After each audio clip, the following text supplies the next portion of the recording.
Bonjour et bienvenue sur notre chaîne Celle de la Terre. Je suis le pasteur Prince Joseph. Je vais vous parler au jour 8 de la dîme.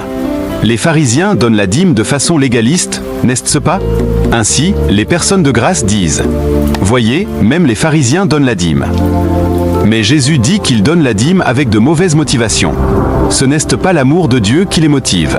Si je distribue mes biens pour nourrir les pauvres, et que ce n'est pas l'amour de Dieu qui me pousse, cela ne me sert à rien. Vous devez donc avoir la justice et l'amour de Dieu. Quand il était sur terre, il vous disait « Faites-le pour les bonnes raisons ». Que l'amour de Dieu motive vos cœurs. Dans le Nouveau Testament, rien n'est mentionné au sujet de la dîme. Il y a aussi le principe du sacerdoce de Jésus, qui est selon l'ordre de Melchizedek. Le verset de l'Ancien Testament le plus cité dans le Nouveau Testament est « Tu es prêtre pour toujours selon l'ordre de Melchizedek ». Ce que le Père dit au Fils. Jésus est prêtre pour toujours selon l'ordre de Melchizedek. Vous connaissez tous l'histoire de Melchizedek.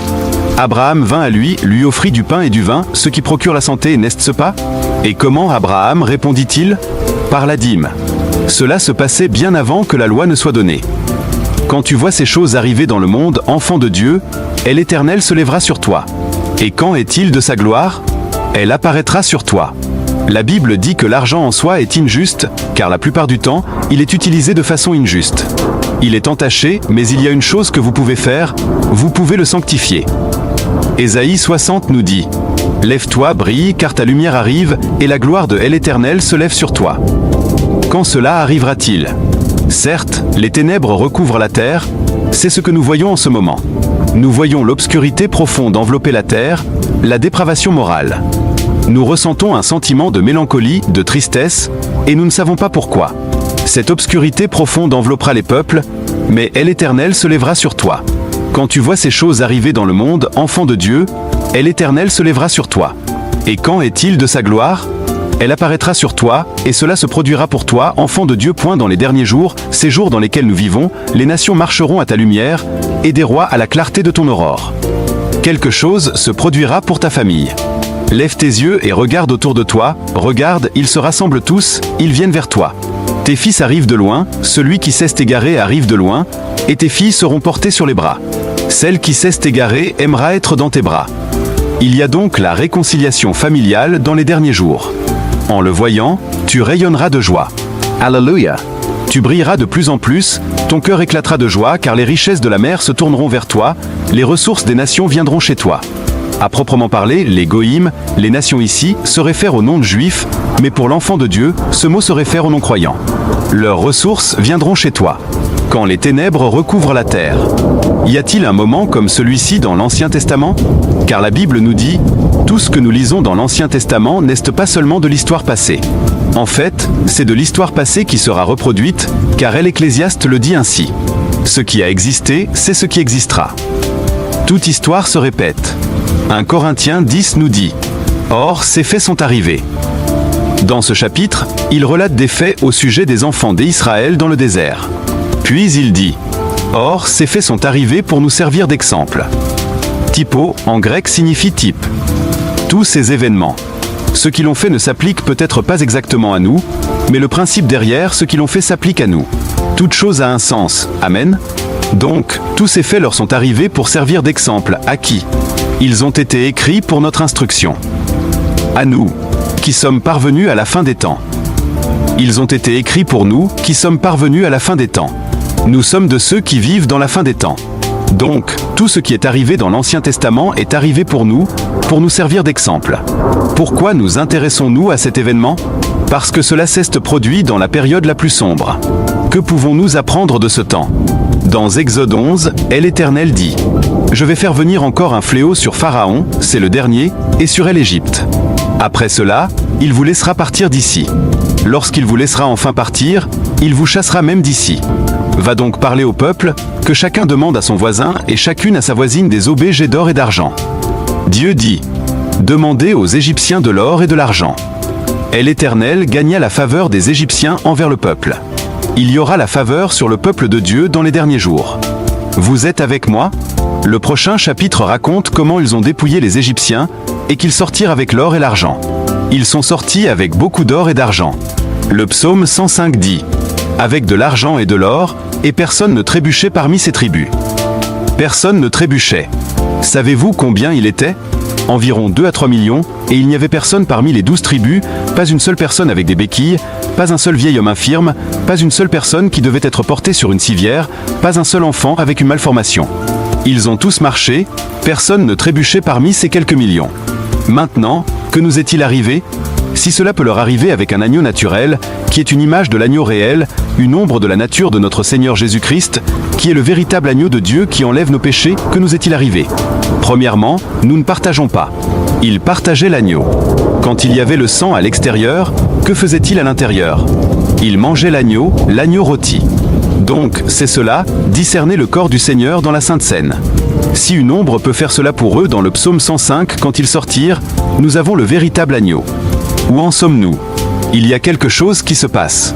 Proverbe 13 nous dit dans le verset 22 « L'homme de bien laisse un héritage aux enfants de ses enfants, tandis que les richesses du pécheur sont en réserve pour le juste. » Les richesses du pécheur que vous enviez, elles sont en réserve pour vous.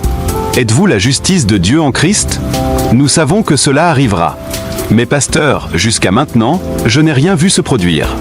Un instant du calme. Je vais vous dire une chose au sujet d'un principe dans les derniers temps, et ceci a toujours été relégué à l'Ancien Testament, et c'est dans Malachie. Malachie nous parle de ce transfert. Je veux vous dire ceci avant, quand tout cela arrivera-t-il ? Dans sa lettre, Jacques nous parle du timing. Cela correspond à Exode 12, quand les ténèbres recouvraient l'Égypte. À minuit, Dieu dit « Je parcourrai le pays, je verrai le sang ». Maintenant, regardez, la période la plus sombre, quand cela arrivera-t-il ? Quand se produira le transfert ? Car beaucoup de chrétiens disent « Cela ne s'est pas produit dans ma génération. Cela ne s'est même pas produit dans la génération de mon grand-père. » Oui, le transfert ne s'est pas produit en ce temps-là, cela est en train de se produire dans notre génération. Pourquoi je le dis ? Regardez le timing, et il vous dira très clairement dans Jacques chapitre 5, verset 3. Votre or et votre argent sont rouillés, et leur rouille, Dieu parle au pécheur, le pécheur infidèle, l'impie qui est riche, ou plutôt les riches qui sont des impies, et Dieu leur dit « Votre or et votre argent sont rouillés, et leur rouille s'élèvera en témoignage contre vous, et dévorera votre chair comme un feu.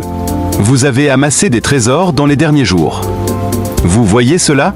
Que voulez-vous dire par amasser des trésors dans les derniers jours ? Vous avez amassé des trésors, la Bible interprète la Bible, pour être transféré. Quelque chose se produira, cela ne sera pas illégal, n'ayez crainte. Ce sera légal. Mais puis, je vous dire une chose ? Si je transfère ma richesse à quelqu'un, il doit être quelqu'un de fidèle, n'est-ce pas ? Je ne vais pas la transférer à un infidèle. N'ai-je pas raison ? Donc, apprenons de Jésus, notre Seigneur Jésus, qui a donné sa vie pour nous, car il nous a aimés. Jésus lui-même dit dans Luc, chapitre 16, « Celui qui est fidèle dans les petites choses l'est aussi dans les grandes. » À présent, ne sortez surtout pas cela de son contexte en disant que si vous êtes fidèle dans les petites choses, alors Dieu vous donnera de grandes choses. Oui, cela semble correct dans le principe, mais les petites choses ici se réfèrent à l'argent. Dans le contexte, il s'agit d'argent. Tout le passage ici, si vous le lisez, parle d'argent. Jésus dit que si vous n'êtes pas fidèle dans l'utilisation de l'argent, la Bible appelle l'argent les petites choses selon Dieu, et pourtant c'est un moyen d'échange qui est seulement applicable sur cette terre. Celui qui est fidèle dans les petites choses l'est aussi dans les grandes, et celui qui est malhonnête dans les petites choses l'est aussi dans les grandes. Si donc vous n'avez pas été fidèle dans les richesses injustes, l'argent, le mode de l'argent par défaut est toujours injuste. Je sais, beaucoup de gens disent « Vous voyez de l'argent sur le sol, un homme honnête le ramasse, c'est de l'argent propre, un homme malhonnête le ramasse, c'est de l'argent sale. » La Bible ne dit pas ça. La Bible dit que l'argent en soi est injuste, car il est la plupart du temps utilisé de façon injuste. Il est entaché, mais il y a une chose que vous pouvez faire, vous pouvez le sanctifier. Comment le faire ? Veuillez afficher Romains. Si la première part de pain est sainte, tout le pain l'est aussi. Et si la racine est sainte, les branches le sont aussi. Maintenant, regardez ceci, comment sanctifiez-vous l'argent injuste ? Eh bien, tout ce qui est saint, la première part, ça peut être votre temps ou votre énergie, quoi que ce soit. Donnez 10% de votre argent. Si la première part est sainte, devinez ce qui arrive aux 90% ? Elle devient sainte, et tout ce qui est saint, le diable ne peut pas y toucher. Rappelez-vous toujours de cela. Ne l'oubliez jamais. Maintenant, revenons à ce que Jésus a dit. Si donc vous n'avez pas été fidèle dans les richesses injustes, qui vous confiera les biens véritables ? Waouh ! Arrêtez-vous et méditez. Il dit que si Dieu ne peut pas vous confier des petites choses, l'argent, qui vous confiera les biens véritables? Le ministère, la sagesse, la position, l'honneur, la dignité. Vous savez, ce sont les biens véritables, n'est-ce pas? Et si vous n'avez pas été fidèle dans ce qui est à autrui, qui vous donnera ce qui est à vous? Donc, Dieu dit, apportez les dîmes. Dieu n'a pas dit, payez-moi les dîmes. Savez-vous quelle est la différence? Apportez-moi. C'est à moi en fait. Si je vous prête une voiture, je dis, apportez-moi ma voiture. Et vous ne me dites pas, je vous paie votre voiture. Non, cela ne fait aucun sens, car vous me retournez ce qui m'appartient. Donc, Dieu dit, apportez-moi. Et si vous n'avez pas été fidèle dans ce qui est à autrui, qui vous donnera ce qui est à vous? Vous voyez des gens qui veulent avoir leur propre ministère. Mais sous quel ministère servent-ils? Les amis, c'est la voie de Dieu. Si vous êtes fidèle dans ce qui est à autrui, Dieu vous confiera les biens véritables. Pendant très longtemps, j'ai pensé que Malachie se référait à la dîme dans l'Ancien Testament. D'accord? Et j'établis avec vous tous que ce n'est pas ainsi. Maintenant, je vais vous prouver pourquoi. En fait, en ce temps-là, Israël s'était éloigné de Dieu, et Dieu dit à Israël, « Revenez à moi ». Dans Malachie, descendez au verset 7. Dieu dit, « Revenez à moi, et je reviendrai à vous, dit l'Éternel, le Maître de l'univers. » Et vous dites, « En quoi devons-nous revenir? Un homme peut-il voler Dieu? Pourtant, vous me volez, et puis vous demandez, « En quoi t'avons-nous donc volé? Vous me volez sur les dîmes et sur les offrandes. » La réponse de Dieu. Dieu dit, « Revenez à moi. » Et ils disent, « En quoi devons-nous revenir? » Dieu dit, « Dans les dîmes et les offrandes. » N'est-ce pas étrange? Quand on dit, « Revenez à Dieu. » Eh bien, Seigneur, me voilà. Mais Dieu dit, « Revenez à moi. » Et ils disent, « En quoi devons-nous revenir? » Visiblement, ils sont toujours dans le tabernacle, ils sont toujours dans le sanctuaire, ils sont là-bas. Et pourtant, Dieu dit, « Revenez à moi. » En quoi devons-nous revenir? Dieu dit, « Vous êtes frappés par la malédiction. » J'explique. La malédiction est venue avec la chute d'Adam et Ève. Dieu prononça la malédiction non pas sur Adam et Ève, mais il prononça la malédiction sur le sol, sur Satan, d'abord sur Satan, puis sur le sol. Il produira des ronces et des chardons. Donc, tout le sol est maudit. Et c'est pourquoi Dieu dit, « Dans le passé, vous pouviez planter une graine, et elle grandissait sans aucun labeur. C'est ainsi que Dieu l'a voulu. Mais maintenant, c'est à la sueur de ton visage que tu mangeras du pain, c'est par le stress que tu obtiendras ton revenu aujourd'hui. » La sueur, c'est la malédiction, pas la sueur physique, mais le stress pour mettre le pain sur la table. Et il en annonce les faits. Vous me volez. Apportez toutes les dîmes à la maison du trésor afin qu'il y ait de la nourriture dans ma maison. Mettez-moi ainsi à l'épreuve, dans une autre version. Éprouvez-moi par ce moyen, mettez-moi à l'épreuve. C'est la seule fois où Dieu dit, mettez-moi à l'épreuve. Dieu dit, mettez-moi ainsi à l'épreuve, dit l'Éternel, le Maître de l'univers, et vous verrez si je n'ouvre pas pour vous les fenêtres du ciel. La dernière fois que les fenêtres du ciel se sont ouvertes, il a plu pendant 40 jours et 40 nuits. Donc, quand vous donnez la dîme, vous provoquez la bénédiction de pluie pendant 40 jours et 40 nuits, et le mois suivant, on recommence. Ou alors le 40e jour, d'accord? Vous savez, quand vous mettez les deux ensemble, il a plu. La première fois que l'on fait mention des fenêtres du ciel, la Bible dit que Dieu a fait tomber la pluie sur la terre pendant 40 jours et 40 nuits. Vous voyez, c'est à peu près un mois. Et vous verrez si je ne le ferai pas, mettez-moi à l'épreuve, et vous verrez si je n'ouvre pas pour vous les fenêtres du ciel, si je ne déverse pas sur vous la bénédiction en abondance. Qui est en train de parler? Dieu. Prochain verset. Pour vous, je menacerai l'insecte vorace. Qui est l'insecte vorace? Le diable. Il rôde, cherchant qui dévorer. Pour vous, je menacerai l'insecte vorace afin qu'il ne détruise pas les produits du sol, et que la vigne ne soit pas stérile dans vos campagnes. Vous travaillez si dur pour quelque chose, et vous trouvez qu'à la fin, tout ça tombe à l'eau. Dieu dit que le destructeur ne détruira pas, et la vigne ne sera pas stérile. Toutes les nations vous déclareront heureux, car vous serez un pays de délices. Savez-vous ce que cela signifie, un pays de délices? Les gens voudront être avec vous. Ils voudront investir en vous. Ils vous voient comme quelqu'un en qu'il vaut la peine d'investir. Eh bien, Pasteur Prince, c'est un passage de l'Ancien Testament. Ah oui? Quel chapitre est-ce? Le chapitre 3, d'accord? Quel chapitre? Voyons comment le chapitre 3 commence. Voici que j'enverrai mon messager pour me préparer le chemin. Le Seigneur que vous cherchez. La première partie, ici, se réfère à sa première venue. Mais regardez. Et soudain, il entrera dans son temple, le Seigneur que vous cherchez.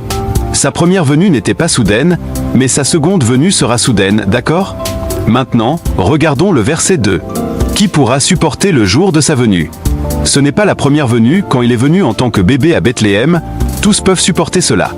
Mais qui pourra supporter le jour de sa venue? Le Seigneur viendra pour juger. Nous viendrons avec lui. Qui restera debout quand il apparaîtra?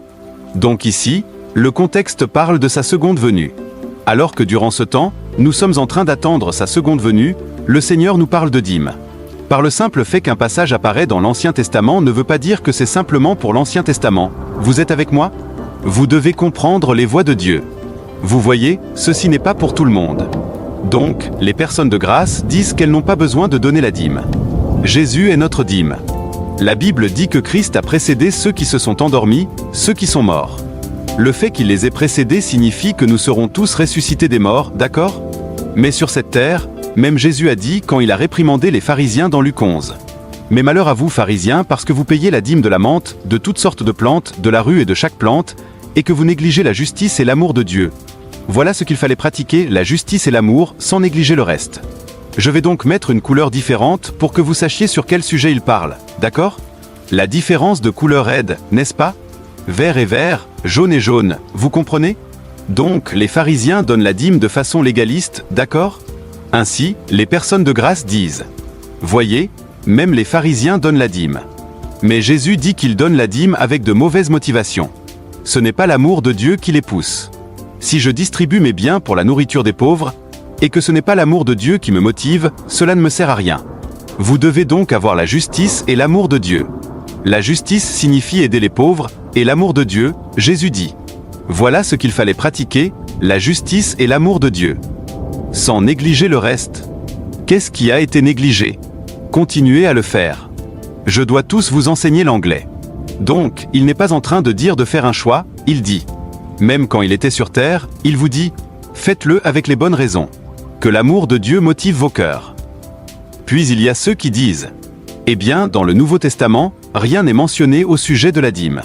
Je viens juste de vous montrer du Nouveau Testament que la première paraît sainte. Et il n'y a pas que ça, il y a aussi que le principe du sacerdoce de Jésus est Melchizedek. Le verset de l'Ancien Testament qui est le plus cité dans le Nouveau Testament est en fait « Tu es prêtre pour toujours selon l'ordre de Melchizedek ». Ce que le Père dit au Fils. Jésus est prêtre pour toujours selon l'ordre de Melchizedek. Et vous connaissez tous l'histoire de Melchizedek. Abraham vient vers lui et lui amena du pain et du vin, cela procure la santé, n'est-ce pas? Et comment Abraham y répondit? C'était bien avant que la loi ne soit donnée, bien avant que la loi ne soit donnée. Maintenant, est-ce que cela signifie que tout est rose? Commencez à donner la dîme, et tout sera merveilleux, etc. Il y a un combat. Imaginez sans la dîme. Maintenant, savez-vous ce qui se passa après qu'Abraham ait donné la dîme? Avez-vous lu le prochain chapitre? Il avait peur. Pourquoi? Il venait de vaincre plusieurs rois, il était en minorité. Lui et ses hommes étaient moins nombreux, mais il a vaincu tous ses rois. Maintenant, il a peur des représailles. Et aucun roi n'est heureux d'avoir été vaincu et de se faire dépouiller de son butin. Donc Abraham était inquiet, mais il venait de donner la dîme. Alors, l'Éternel lui apparut et lui dit, « Abraham, n'aie pas peur, je suis ton bouclier. Je suis ton bouclier, Magan en hébreu. Je suis ton bouclier. Et regardez ceci, et ta récompense sera très grande. » Il venait de donner la dîme. Donc, en passant, le mot récompense là, consultez ce mot en hébreu, littéralement cela veut dire salaire. Ton salaire sera très grand, ton bonus. Je suis ton Dieu, je suis ton bouclier universel. Je vais conclure, écoutez attentivement. Je vais terminer par ceci. Il y a eu un temps, les personnes de grâce, spécifiquement je vous prie. Je vais vous montrer ce verset très rapidement, et je conclurai. Or, indiscutablement, c'est l'inférieur qui est béni par le supérieur. En parlant d'Abraham qui est béni par Melchizedek, qui est plus grand? Celui qui bénit ou celui qui est béni? Celui qui bénit. Le supérieur bénit l'inférieur. Ceux qui perçoivent la dîme sont des hommes mortels, tandis que dans le cas de Melchizedek, c'est quelqu'un dont on atteste qu'il est vivant, Jésus. Et les personnes de grâce, qui disent que nous n'avons pas besoin de donner la dîme, veuillez m'expliquer ce verset. Tandis que dans le cas de Melchizedek, c'est quelqu'un dont on atteste qu'il est vivant. Ceux qui perçoivent la dîme sont des hommes mortels, tandis que dans le cas de Melchizedek, c'est quelqu'un de haut. Il les a déjà reçus quand il est mort sur la croix, et il est devenu notre dîme. Non, vous ne pouvez pas l'expliquer de cette façon, car dans l'original grec, vous ne faites pas justice. Tandis que dans le cas de Melchizedek, c'est quelqu'un. Perçoit est au participe présent passif, au présent, d'accord? Maintenant, Jésus perçoit nos dîmes, il est notre Melchizedek, notre véritable Melchizedek. Que tout le monde se prosterne, les yeux fermés, partout dans cette salle. Mon ami, si vous êtes ici aujourd'hui et que vous n'avez jamais reçu Jésus comme votre Sauveur et votre Seigneur, je veux vous donner cette opportunité. Faites cette prière de tout votre cœur, dites « Père Céleste, merci de m'aimer. Merci d'avoir envoyé Jésus pour mourir sur la croix pour tous mes péchés. Je crois que tu l'as ressuscité des morts et que j'ai été rendu juste en lui. Jésus-Christ est mon Seigneur et mon Sauveur. Je te rends grâce, car à tes yeux, parce que le sang de Jésus m'a purifié, tu ne vois aucun péché dans ma vie, aucun péché en moi. Même si je suis encore faible, je te remercie, Père, tu ne me traiteras plus en te basant sur le péché, mais en te basant sur ta justice. Je suis grandement béni et très favorisé, au nom de Jésus. Mettez-vous debout. Si vous avez fait cette prière, laissez-moi vous dire que vous n'êtes plus un ammonite, ni un euronite. Vous n'êtes pas un fils d'Israël, mais vous êtes un fils, vous êtes un enfant de Dieu. Toutes choses sont passées, toutes choses sont devenues nouvelles. Levez les mains, vous tous. En cette semaine, que l'Éternel te bénisse et te garde. Que l'Éternel fasse briller son visage sur toi et t'accorde sa grâce. Que l'Éternel se tourne vers toi et te donne, ainsi qu'à ta famille, son merveilleux shalom, son bien-être, sa plénitude et sa paix, au nom de Jésus. Vous êtes protégés, il est votre bouclier. Dieu vous bénisse. Amen. N'oubliez surtout pas de vous abonner à notre chaîne YouTube, Celle de la Terre.